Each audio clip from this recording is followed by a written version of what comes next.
nên là phải đàn nữa đúng người đến cũng mà họ chưa là chưa đến mà nó bé mù nó mở xì nó mở tờ kia chế mới như con để chế bé có lại như chế bị chế bé chèn sẽ nhau lúc chế bị chế ta tập cô sắm tông nên đấy thì cái mù hết đi nào nó tập nó bây giờ đi lắm rồi nó cho nó thêm cho một cái nồi chả hay cái nữa cái bản thân Tâm ấy là chuẩn bị khá là vất vả, mình nghĩ là rất vất vả bởi vì mình cũng hay đi quay và mình cũng kiểu thực hiện những cái concept ví dụ như kiểu hoa kỷ niệm rằng có khu mà trong cái mùa cố thứ ấy phải xin phép chỗ này xong rồi như thế này thế nọ xong rồi đèn biết các thứ thiết bị nữa làm gì mà mình mua một lần thì đắt đúng không, lại thuê xong rồi chỗ này có chỗ kia không có xong rồi lại mất tiền lại người xong thời gian giờ giấc.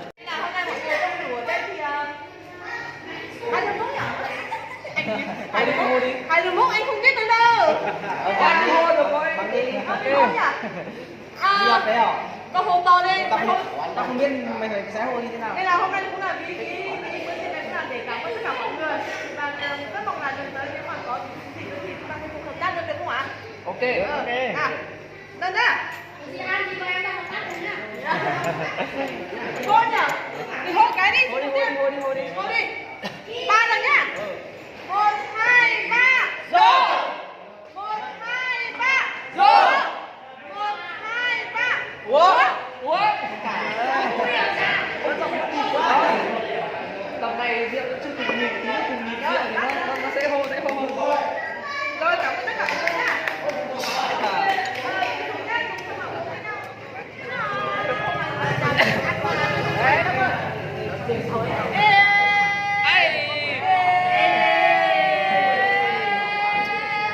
Ui giời nhầm, ui trời. Mọi người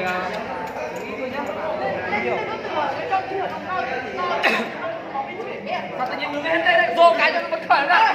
Cái này. 1 2 3 uống. Rô 1 2 3 uống, 1 2 3 hết. Ok hiểu chưa? 1 2 3. Go. 2 3 1 2 3 hết. Ừ đấy. Ít thôi. Bé ít thì mất mấy tí rồi. Uống hết rồi.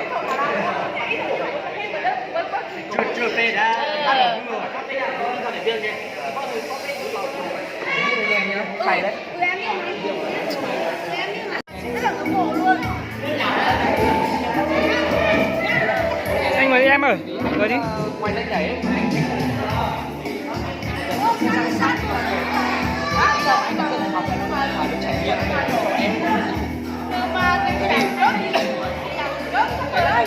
Nhảy quá.